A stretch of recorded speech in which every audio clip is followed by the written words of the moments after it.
గీత దాటొద్దు, హుందాతనం మరవద్దు. అది సికింద్రాబాద్ పోతుంది కదా? కాదు సికింద్రాబాద్ కంటోన్మెంట్ ఇక్కడికి వస్తుంది. గీత దాటొద్దు, హుందాతనం మరవద్దు, విధులకు కట్టుబడి ఉండండి, క్రమశిక్షణ పాటించండి, సర్వీస్ నిబంధనలకు అనుగుణంగా నడుచుకోండి, బహిరంగ సభలో మితిమీరి జోక్యం చేసుకోవద్దు, అత్యుత్సాహం ప్రదర్శించి ప్రభుత్వ ప్రతిష్టను దిగదార్చొద్దు, అఖిల భారత సర్వీస్ అధికారులకు ప్రభుత్వం హెచ్చరిక.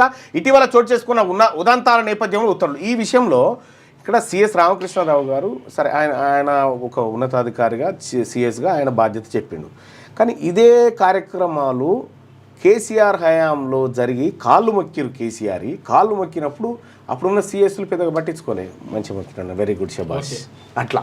అంటే దుర్మార్గమైన వ్యవస్థ ఏంటంటే సిఎస్ రామకృష్ణారావు ఉత్తర్వులు జారీ చేయడానికి కూడా ప్రధాన కారణం ఏంటంటే సరే ఎవడు అవునన్నా కాదన్నా ఫ్యాక్ట్స్ ఏం జరుగుతా ఉన్నాయి గ్రౌండ్లో. సో ప్రతి పోస్టింగ్ వెనకాల ఎమ్మెల్యేనో మంత్రో లేకుండా పోస్టింగ్ రావట్లేదు అధికారులకు. సో పోస్టింగ్లు తీసుకున్నటువంటి అధికారులు ఏం చేస్తూ ఉన్నారు, అత్యంత దారుణంగా పోయి ఆ పోస్టింగ్ల కోసం లాలుచిపడి దారుణంగా దిగజారు ప్రవర్తిస్తూ ఉన్నారు. అది కింది స్థాయి ఆఫీసర్ దగ్గర నుంచి ఎస్ఐ కానిస్టేబుల్ దగ్గర నుంచి మొదలుకొని పైన ఐపీఎస్ల వరకు, రెవెన్యూ ఉద్యోగుల చిన్న విఆర్ఓ దగ్గర నుంచి, పంచాయత్ సెక్రటరీ దగ్గర నుంచి మొదలుకొని ఇక్కడి వరకు. సో ఈ పరిస్థితులు క్రియేట్ అవుతా ఉన్నాయి. కాబట్టి ఆ ఆఫీసర్లు అందరూ కూడా హుందాగా మెదులుకోండి, హుందాగా నడుచుకోండి, చట్ట ప్రకారం ఉంటే వాళ్ళకే విలువ. అసలు విషయం ఏంటంటే అధికారులు గుర్తించాల్సింది ఏంటంటే నేను చెప్తున్నా, ఒకప్పుడు కలెక్టర్ను కలవాలంటే ఎమ్మెల్యే కూడా వెయిటింగ్ రూమ్లో ఎగ్జాక్ట్లీ. ఇప్పుడు ఎమ్మెల్యే కూర్చున్న కాడికే కలెక్టర్ లేచి వచ్చే పరిస్థితి. ఎగ్జాక్ట్లీ.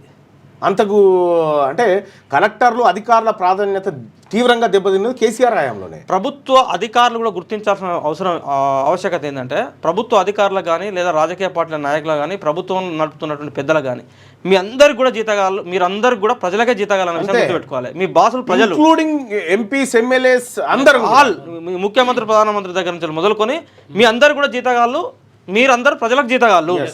ప్రజలకు జీతగాలన్న విషయాన్ని మీరు మర్చిపోయినప్పుడు ప్రజలందరినీ బిచ్చగాలుగా చూసి మేము లీడర్లకు జీతగాలం, పొలిటికల్ లీడర్లకు జీతగాలుగా బిహేవ్ చేస్తే అది దారుణమైన పరిస్థితులు, అవమానకరమైన వాతావరణాన్ని ఎదుర్కోవాల్సి వస్తుంది.